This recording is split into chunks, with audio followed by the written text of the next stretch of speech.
lirika je vetar, nosi govnare u etar. Ja sam lider, ambasador zvuka rap 3D. Ti budi tu kada zaspim na smotri. Koračaj hrabro zato što se boriš, ono što voliš se nikad ne broji. Pre svega, momci, hvala mnogo što ste došli, što ste se našli konačno sa svih krajeva sveta. Da, hvala tebi. Imali su gledalci prilike da vide neke kadrove sa snimanja spota i možda ćemo ubaciti i neki spotić koji ste već do sada objavili. Nadam se da će biti... A, misliš koji smo već objavili? To je cool. Objasnite šta je Kartel zapravo? Šta je grupa, kako je nastala, šta se krije iza te priče Kartela? Pa ovako, cijela priča je generalno krenula 2003. On nije baš treći, ali ja mislim da je bilo 2005. godine, da. Bilo nas je šestorica u početku. Dobro. Sad... A u grupi, ja mislim da se mi tada i nismo zvali uopšte. Nismo se mi zvali Kartel. Nešto je bilo tipa Firing Squad. Firing Squad, tako nešto. Onda kad smo vidjeli da radni naziv. MOP je imao album koji se zove Firing Squad i onda smo rekli, joj, nećemo to, brate, krademo, nećemo. I onda smo radili, a nismo ni imali neku ime grupe, znači nismo. Onako, svi smo krenuli to da radimo, pisanje, bila je teška jurnjava za matrice, za muziku, niko od nas nešto nije znao da radi, a niko nije imao ni para, ni za kompjuter, kamoli za neki program i za neko dalje delovanje kroz to. Da, tako bi imao sa neta, Ja sam s neta, francuske matrice, ja se sećam, sam imao disk francuske matri i to je šurilo, znači to je bilo ekstra. A znači Buza je bio... I ortak još jedan, njegov kum je donao taj disk i kao mi smo sa diska, kao ajde vežba i ono sve to. Da, to nas je nešto, kažem, mislim povuklo, mi smo sve to znali i šta, kako mi možda i želimo da zvučemo u nekom pravcu, ali nismo znali kako da se izrazimo kroz to. Onda, šta je bilo? Bilo je to da smo mi krenuli polako tu nešto da pišemo, tekstove, da radimo, da sazrevamo kroz tu muziku, međutim nismo imali muziku koju da se odrazimo, što bi se reklo, neke matrice, već kako god. A onda polako, kako je išlo vreme, imali smo nešto malo što smo uspeli da odradimo neku našu priču, pa ako se ne varam, neka naša prva priča nastupa je bila 2006. Da, u martu, 11. marta sa Beogradskim sindikatom u diskoteci Enigma u Smederevu i to je bilo jako lepo. Tu su nam nešto dosta izašli u susret sa nekim savjetima kako šta u muziki oko svega. Pre svega, jako bilo lepo iskustvo za nas i tu smo mi polako dobili vetar u leđe za dalje da vidimo šta i kako. Onda smo se mi tu malo više obrazovali kroz priču kako treba raditi. Pa sad vremena, naša storica, svako nešto krenuo svojim putem, neko je ostao, neko nije. Na kraju toliko vremena prošlo, nas trojica smo bili ostali. Znači Buza, ja i još... Stevar, tako da. Sa Steva Vrga, da, on je u suštini kraj. Steva sad trenutno nije tu, ali dobro, računamo kao da jeste. Tako da, cela ta priča posle krenula, polako smo radili, samplovali u različitim programima, radili stvari, obrazovali i polako smo krenuli sa većim spektrum i matrica i pisanja do samog prvog izdavanja albuma. Šta to znači? Znači da smo mi već spremili projekte, išli u studio, snimali koji smo isto, nismo znali kako šta funkcioniše sa snimanjima, nismo znali kako to treba. Mi prvi put bilo generalno da se mi nađemo u studiju, znaš, i onda smo imali... Prvi koraci u toj muzičkoj industriji, prvi koraci nekakvi, znaš, bilo je tu brdo i grešaka, brdo i dobrih stvari i generalno, ali prvi put smo se našli ispred, znači, to je mikseta, to je ovo, sad radi back vokale, pa radi ovo, radi ono, znaš, to je nama bilo malo čudnije, imali smo mi dosta nastupa pre toga, nama je to bilo jednostavno, pusti matricu, play tamo, znači lik, odvrne, mi smo za mikrofonima, to je to. I onda smo krenuli da radimo taj prvi, to je 2008. 2008, da. Jeste bio prvi. Popuna podzemlja. 2008 smo napisali, a snimili smo ga i izdali za Mag Medio kod Škaba. Mag Medio, da. To je na vreme dok je postojao Notklub. Tačno. Škabo nam je tu dosta pomogao oko toga oko izdanja, mi smo to sve spakovali. Sad, jako je tu taj prvi album bio produkcijski, nikako nešto poseban naravno, ali to je bio sam neki naš bunt i sve ono što smo htjeli da kažemo i trebalo izbaciti tu da bi mi znali posle da se usmerimo i više onako i profesionalno da bi znali kako i zvuk izgleda i produkcija. Onda smo mi učili vreme. Baš će se nam dovediti drugo pitanje vezano za to, koji su vam uzori bili, da kažem, pravci, ka čemu ste išli, na šta ste se, da kažem, oslanjali, na čije radove i šta vas je inspirisalo zapravo? Jer jeste, mislim, inspiracija dolazi tako što gledate nečije druge radove najpre. Dobro, ne znam na koje generalno vreme misliš, da li kad smo baš bili klinci? Kad ste ušli u ozbiljnu priču, da. Ozbiljnu priču. Pa šta Jer tu ste već ste okupili vašu ideju, šta želite da budete? Nama je generalno od uvek, mislim, mora da se vratim na tu priču da smo mi od uvek voleli mi, kao ta celokupna šestorica nas od uvek smo voleli tu underground priču. Ta underground priča se poklapa i sa stanjem u državi koje je tad bilo. Pa nam je, na primjer, Wu-Tang bio vrh, znači, ono nam je bilo, znači, socijalna pitanja, znači, to nam je bilo ekstra. Međutim, pojavili su se prvo tih grupa posle i ti sam znaš, jer znaš iz tog perioda šta smo slušali. Jedi Mind Tricks nam je bio neverovatno. E sad, to se poklapa sa celom tom pričom u tih stranih izvođača da je u Srbiji krenula neverovatna dobra priča za hip-hop. Ja mislim pre toga, pre VIP-a, ekipa stigla, ja nisam čuo takav album. Uopšte. Sa tim samplovima, ono što je Vanja za njih radio, za nas je bilo vrh, znači kad smo mi čuli kako radi samplove. Da, to je bila reper zapravo kad čemu treba svaka muzička grupa da ide. Veruj mi, možda mi ne želimo da priznamo tako nešto zato što je VIP, razumiješ, ali u tom trenutku, veruj mi da svako ko je hteo i moga se slaže, svako je hteo da zvuči kao ekipa stigla VIP. Vetar u leđe za sve ostalo i to je dobro, neko pokazuje da u Srbiji postoji, može i da se ide dalje. Jer koliko se ja sećam i kao klinici pre toga, ostala ekipa, pre Beogradskih sindikata, oni su bili valjda Red Zmaja. Da, njih trojica, četvorica, sad sam baš njih da pomenim. Oni su zapravo prvi 99 izbacili Himinu, čini se. Da, ali ja na primjer nisam čuo nikakvu stvar od njih pre toga. Meni je sindikat kad je izašao, ali Govedina bila, brate, bruka. Ili Govedina zvala, album. Govedina, da, Beogradski sindikat Govedina. Jeste, ali pre toga su oni imali, da li Škabu, Feđiš, tako, imali su grupu Red Zmaja. Ja stvarno, to je bilo na kasetama, ja to nisam čuo. Slušao sam Grua pre toga, Voodoo Popa, ja ne. Oni su bili medijski isto na TV, iako sam mlađi od vas, oni su bili na TV. Da, oni misliš na Grua i na Voodoo Popa, da. Kako ne znam čekaj. Ali Brsa nije imao jer oni su bili u početnoj fazi. Nisu, zato što je tada već krenulo, znači to je posle 5.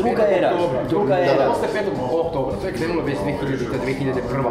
Menjalo se to. Međutim, TV Košava, TV Politika, Balkan Media, da. Balkan Media 2003. 4. Da, ali svi oni koji su puštali pre toga, tipa Grua, to su neverovatno. Postojala je emisija na Studiju B, VJ Sat, svakog dana, od 11 do 12. Tu si mogu da vidiš neverovatne spotove i neverovatno dobre izvođače, svakog dana. Da se nadovežem samo da ne zaboravim to da, jako bih mi reći, mi smo, da kažem, ja sam 83. generacija, Buza je 85. I jako bitno da smo mi kačili eru od 90-ih. Da, imali ste širok spektar. Ja sam kod dete odrastao kao klinac uz kao što su bendovi, mislim, kao što su Public Enemy, House of Pain, Cypress Hill, NWA, kasnije Wu-Tang, Tupac i ostali. Onda ti se pronalaziš kroz neku priču svih dešavanja što smo mi kačili kao dece 90-ih, da kažem, ne da je Bože više nikom ta priča, ali to je nešto što je nas podiglo i onda smo mi vremenom, tu smo negdje u srpskoj verziji, onda smo htjeli tu da izbacimo neko obon, već da preslikamo ono što je stvarno jeste. I onda smo se mi vremenom nekako tu sve naše kako jeste, ali sigurno 90-te su zaokružili drugu priču gde su bili već Gru, ne znam, Cija, Two Before Time, svi neki koji su radili, onda vidite kreće sa ekipa Stigla, VIP, i to je totalno drugi pravac, to je totalno druga priča, totalno jedna nova škola, nova energija. Da smo mi hteli da kažemo, kako bi rap 2000-te trebao da zvuči, to je VIP. Da, zapravo... Taj album, generalno. Do kraja 90-ih zapravo je bio zvuk tvrd, bez mnogo melodije, samo je određeni loop koji se okreće, ritmika i bitno da repuješ. Tek kasnije, početkom 2000-ih je krenula melodija. Sample koji je neverovatan. Sample je radio sve. Pretečna NMV-a zapravo. Jeste. A i generalno je produkcija bila ta koja određuje to jest koja je nama bila, znači mi kad smo slušali taj album, čujemo kick na mestu, head, sve na mestu, znači, to je nama bilo, joj, kako bi mi, znači, kako bi nama bilo cool i dobro da mi ovako zvučimo, prošlo je to dosta vremena da bi mi... Tada je bio popularan onaj bass kick, čini mi se. Jeste, onaj koji je udarac ili je u čelo bio, to je taj. Imao se da to, baš dobro što je rekao Buza, da se nadoveže, imao si vere za to, 90 su jako bilo bitno da se radio neki čak, sad poredim tu Paka jedno, on je dosta koristio evergreen, popularne stvari, koja je kasnije došla, našta je 90-te su bili u svetskom domenu rap muzike, bitna je bila svest teksta, gde je tekst predominirao, onda 2000 do sada, to je do 2010, ajde kažem naravno i sada, dominirala je 50-50%, matrica sa jaki sapom, dobrim kikom, sve i naravno tekst.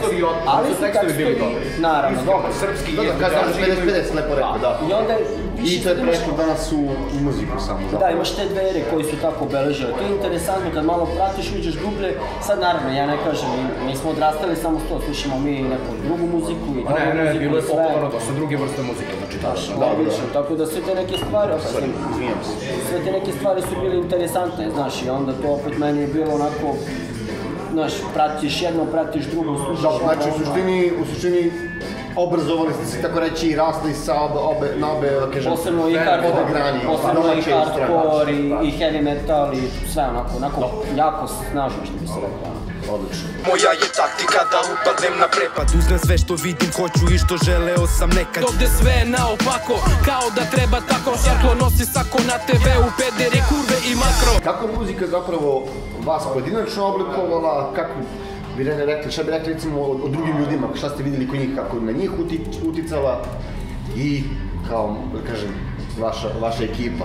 Aha, kapiram. Pazi, to su sve jedno, da. Ne, generalno mnogo jako bila bitna stvar da ljudi razumiju zašto, kažem, zašto pišete, zašto radite. Nekako se misle to je mračno, underground, to je loše, ne, daleko toga. Neko to opisuje recimo kao klinački bunt. Ko se bavi repom recimo posle 25. tako sam bar čuo od nekih ljudi. Kao, to bi trebalo da se ostavi u nižim godinama. Krenulo tako, mi smo kao mladi krenuli tako se bavimo time, znači, zato što je sama poruka repa bila bunt. Da. Krenuli smo tako, kako se to razvijalo dalje, to je već druga priča, znači to ošte... Ali vas je držao i drži dan danas. Drži. Interesantno, da. Drži zbog, da, šalim se, meni je, kad kažu ljudi, zašto dalje? Ne, to neće nikada stane, najiskrenije da god smo živi, samo iz jednog prostog razloga. Celo to stanje, pisanje i rada je to, mi govorimo svemu onome šta se trenutno dešava i naša poruka kroz pesme je šta treba menjati. Znači, indirektno i direktno, ali opet mi gledamo da ostavimo tu pozitivnu poruku na ljude. Što je najbitnije? Najbitnije, znači jednostavno neke stvari stvarno nisu normalne i mi gledamo uvek to da izbacimo sadržajno, da ljudi da stvarno oseti unutra. To ne možeš samo napisati i raditi kroz matricu, kroz tekst. Moraš istikovito da dokažeš opet taj bum, tu energiju, da osetiš taj neki thriller isto u sebi. Izvini, da ne skrenemo mnogo sa samog pitanja, ali kako je recimo to uticalo na vašu ličnost, ta muzika?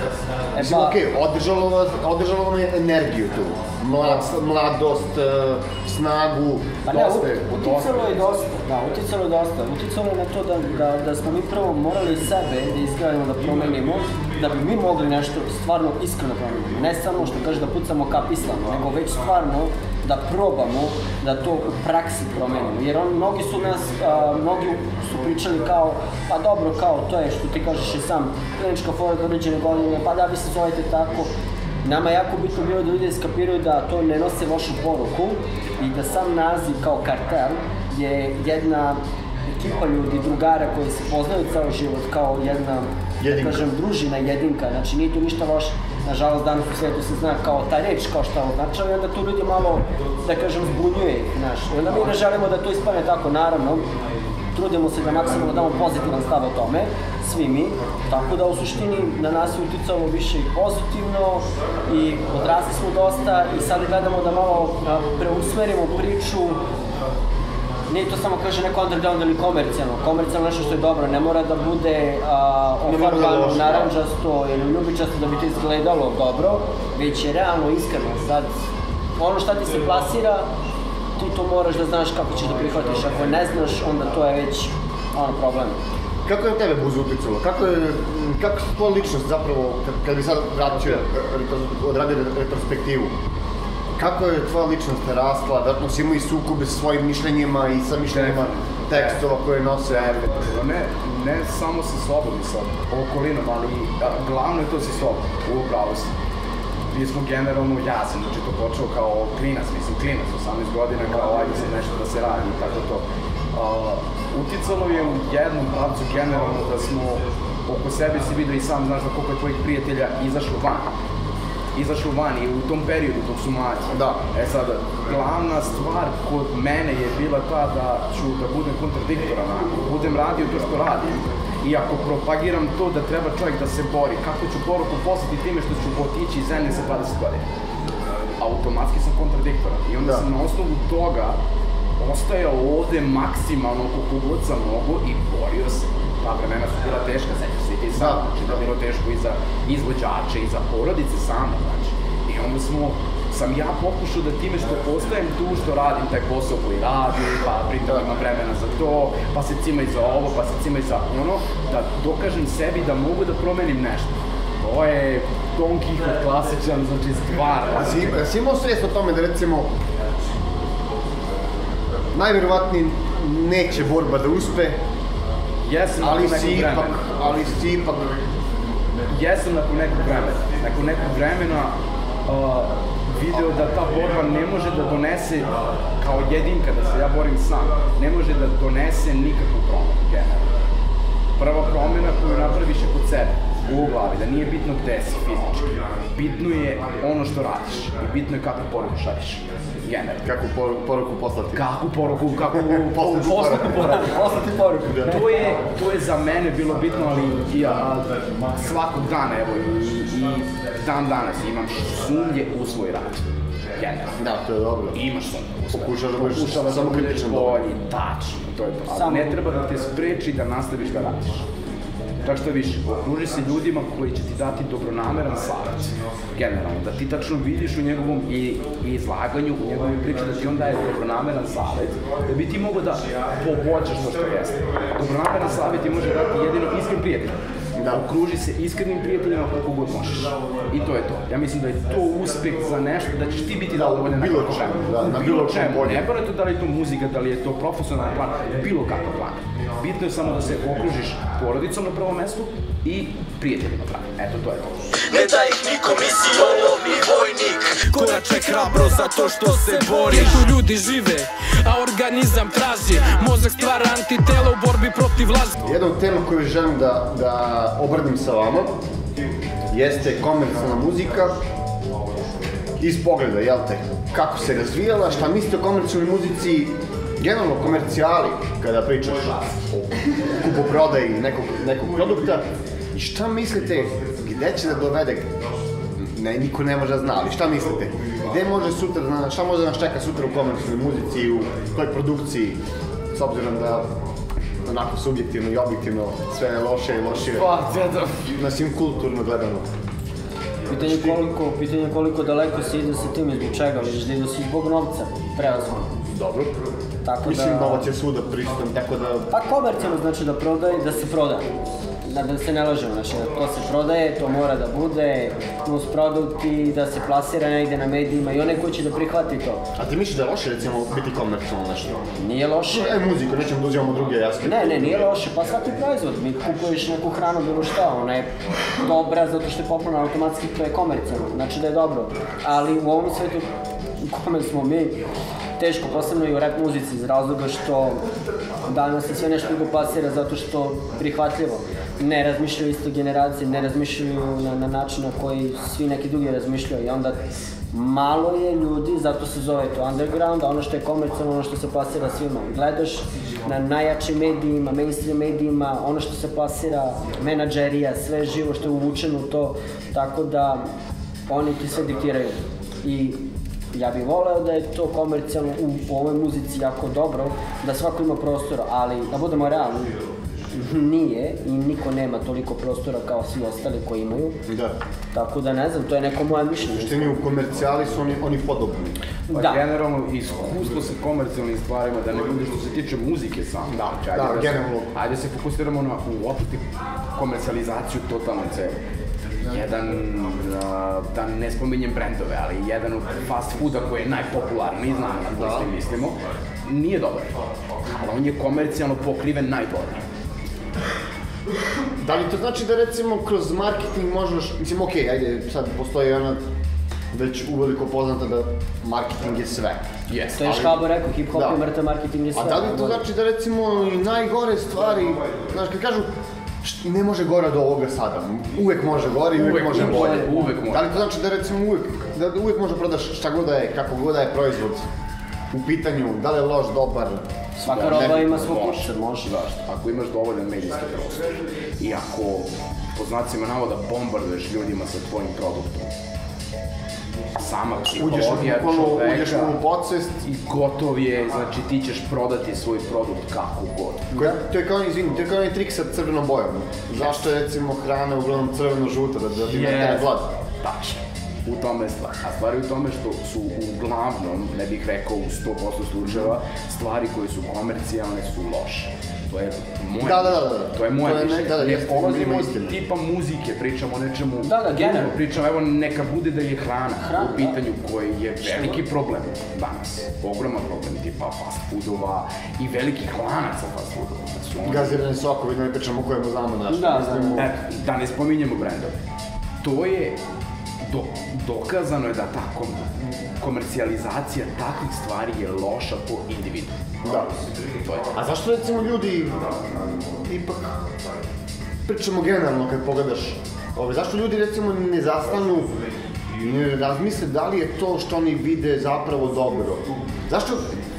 Imam osjećaj kako ljudi hrle mahom ka tom proizvodu, iako je... To je psihologija čista. Upravo što ja polazim od sebe. Pričali smo, pre snimanja smo pričali o cigaretama. Da. To je ono što ti je u malom mozgu i ne možeš. I to je ta borba koju ti donosiš svakog dana kod sebe. Da. Zato što te neko, po znacima izbombardovao time, ti si krenuo izmanipulisao da je ti... I ti si već u sistemu tom i onda se... Znači ti si svestan da je to loše. Ja sam svestan da su neke stvari loše. Ali generalno se boriš sada s time. To već postaje fiziološki problem. Zapravo programiranje mozga od malih nogu kad ne razmišljaš racionalno. Slažem se u potpunosti. Tek kasnije ukapiraš da si bio izmanipulisan maksimalno. Slažem se. 1000 puta izrečena laž, na kraju postaje istina. Ja ne znam da li to može da se primeni na muziku, zato što muzika uvek možeš da menjaš muzički pravac i sve to. Komercijalna muzika donosi dobro samo onom ko je osmislio taj sistem. Ne može niko, uhvatiti ću se baš za ovaj novi deo. Ova nova rap muzika ili novi, kako god da ga nazovu taj pravac, je krš. Generalno. Ne može doneti nikom dobro, posebno ne nekom koji to sluša. Jer rap muzika se zasniva na lirici, na rečima. Ako si bio u prilici, a jesi sigurno da čuješ tipa ne naše izvođače strane, tipa ajde stvarno ne znam. Naši su išli onda dobri kad napravim poređenje. Da, ne bih se da spominjem, ali ja sam čuo skoro album našeg izvođača jednog pod drugačijim nazivom. Album mu je perfektan stvarno, znači ali je uradio trap album, ali album mu je odličan.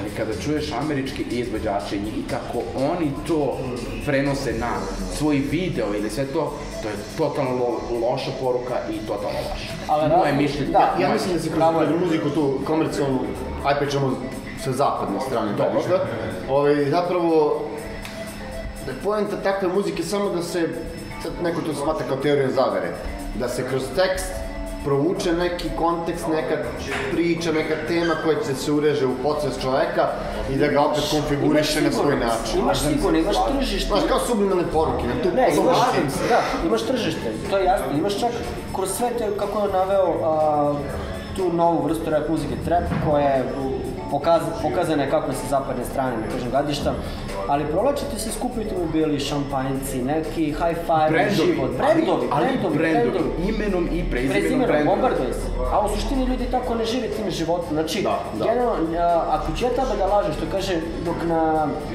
dok političari pišaju po nama, mediji nam pričaju kako nam pada kiša, tako da je to u suštini. A šta mislim da, drugi deo pitanja, šta mislite ka čemu će ići zapravo muzička industrija komercijalno? Da li će biti lošija ili ipak ima prostora da bude bolje? Pa jedino što mislim da će biti bolje je ta produkcija zvuka. Produkcija zvuka je meni nevjerovatno dobra. Da, to su tehničke stvari koje ja mislim da će ići nam bolje. Da, kao bioskop, bio je 2D, pa 3D, pa 6D. Sad je 7D maksimo, to je već sve bolje i bolje. To je ono što se meni sviđa. Tehnikalije će biti dobre. Tehnikalije će biti dobre, ali sama poruka koja šalje i sama dubina toga je po meni loša.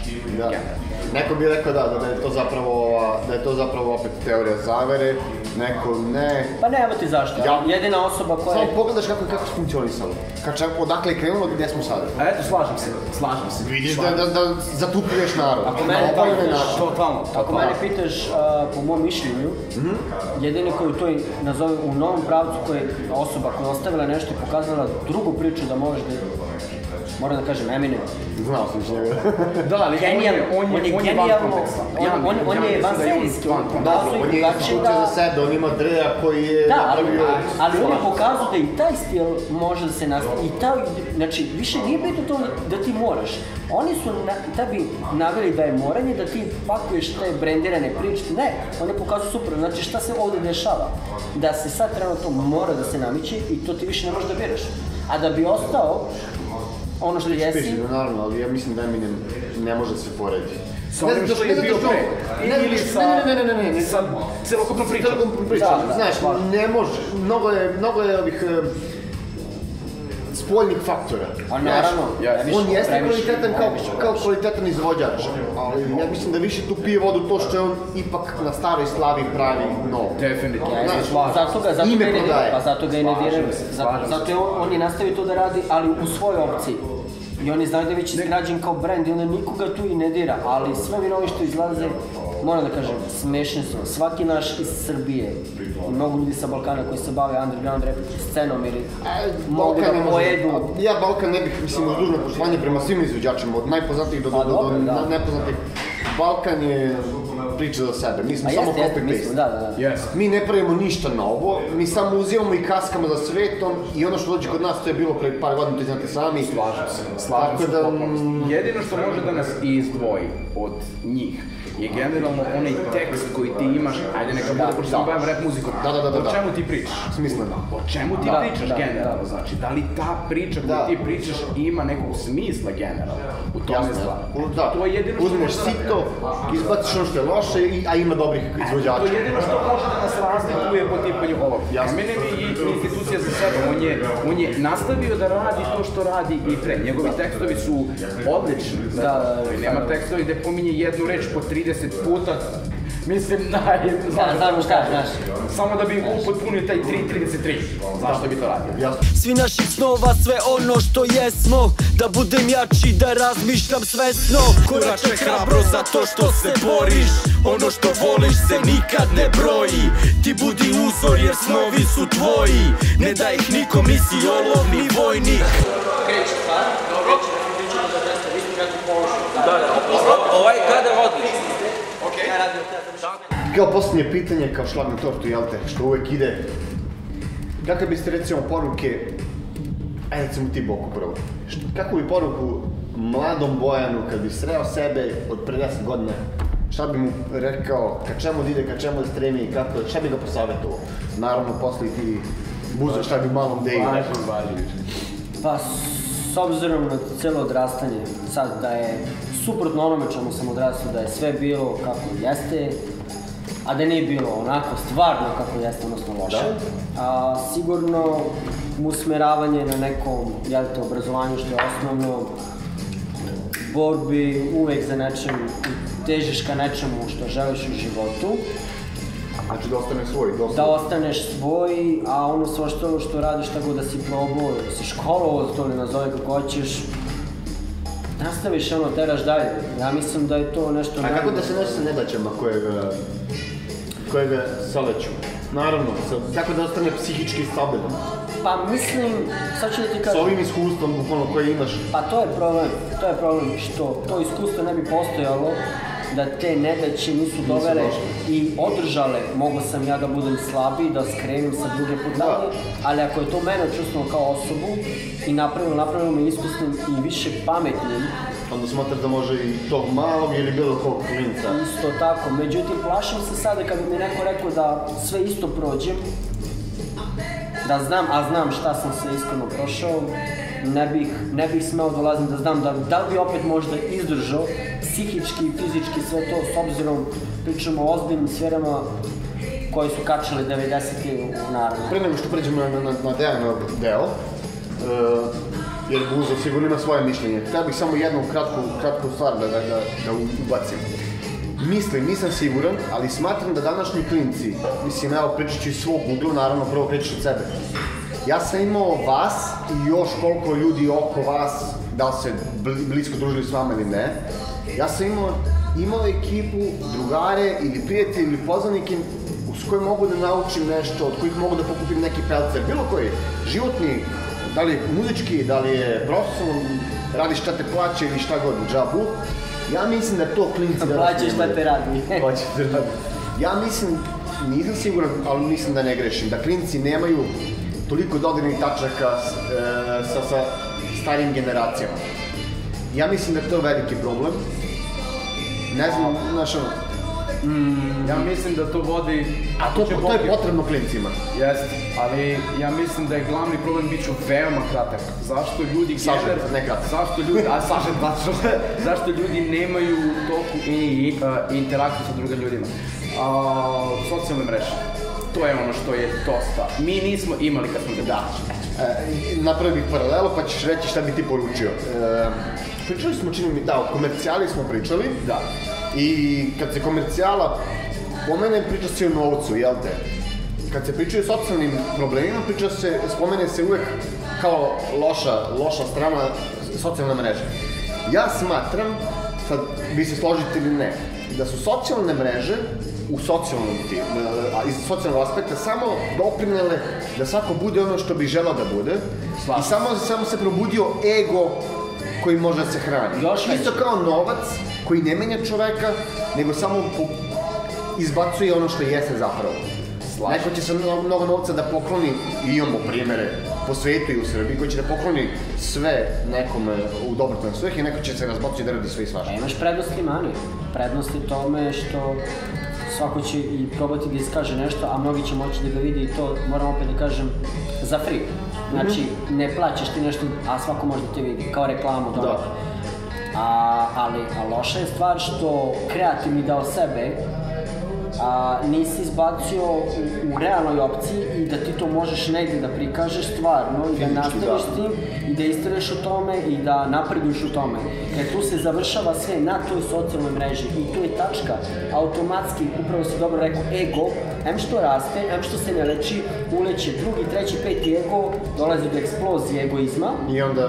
I to je već... Šizofreno cepanje raznih... Ali još veći problem je taj što na kraju, ako se znaš da si negdje ovdje, nebitno iz kog si grada ili gde, kad si izlazi u realnost, to se prenosi, moram da kažem, ok, na nasilju u realnost, a to je stvarno dokazano na taj način. Da li ćeš ti biti to što si na socijalnim mrežama? Razmisli. Igrom slučaja imali smo priliku da ja i Bojan obiđemo svet koliko toliko, znači i da živimo tamo i da...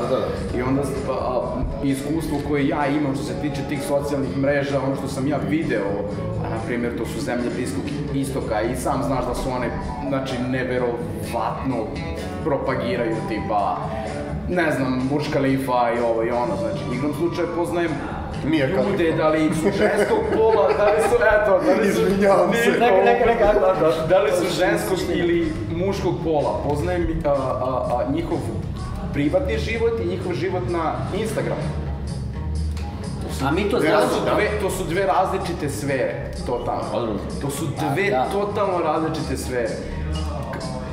sama greška i sam problem je u tome kada ti identifikuješ nekoga na Instagramu samo na osnovu njegovih slika. Ti automatski stvaraš neku I to je to. To se meni dešavalo mali milion puta, tipa, što se tiče bilo koga, znači da li je vizuelno ili što tiče muzike, ja njega doživljavam onako kako ga vidim na Instagramu. Što bismo rekli, komercijala. I kada upoznaš... Ja predstavim sebe kako jesam, a ne znaš da je dobro ili nije. Sada, glavni problem je tu, nije ni u meni koji vidim tu osobu, glavni problem je u njemu.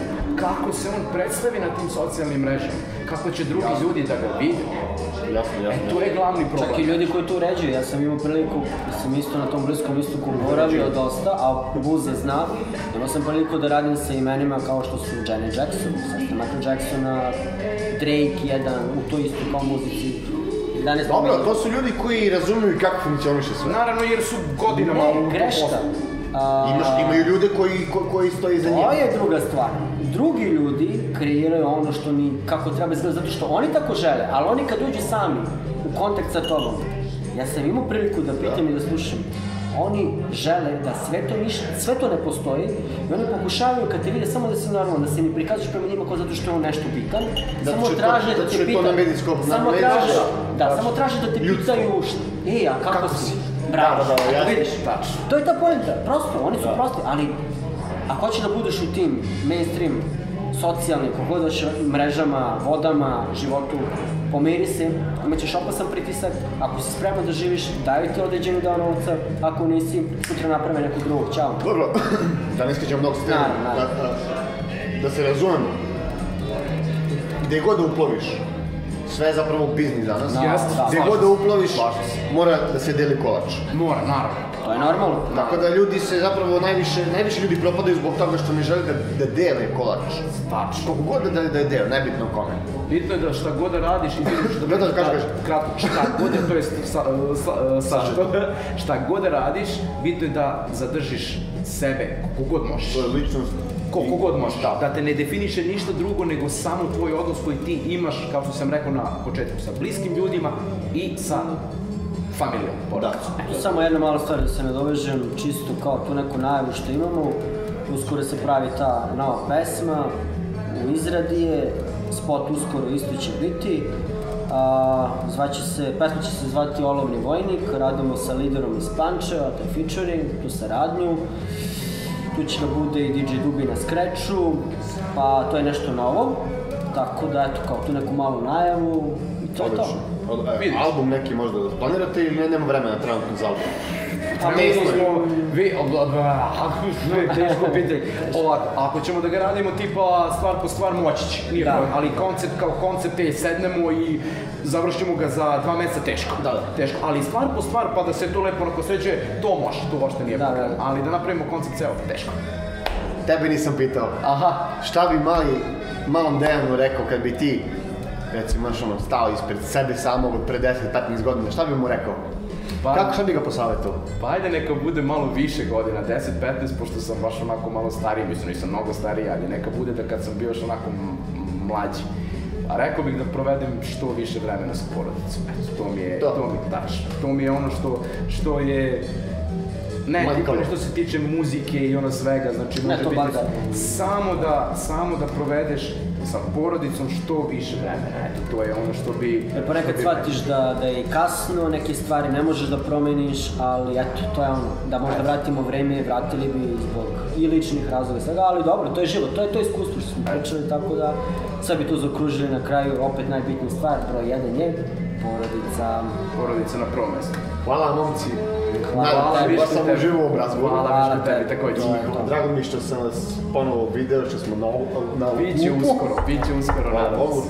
Ja vam želim sve najlepše u budućnosti. Želim vam da istrajete u tome i da uživate u toj istrajnosti. A da se kao stara dobra vremena okupimo na nekom koncertu.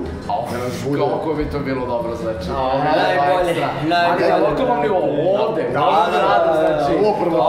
Napravimo žurku za stare generacije koje su rasle. Neka bude. To je to. Hvala i vama što ste gledali i nadam se da ćete nešto pametno izvući iz ove epizode. Linkove ka njihovim stranicama, YouTube-ima, Facebookima, ćete vidjeti dole u deskripciji. Mi se gledamo u nekoj narodnoj emisiji i ostanite svoji.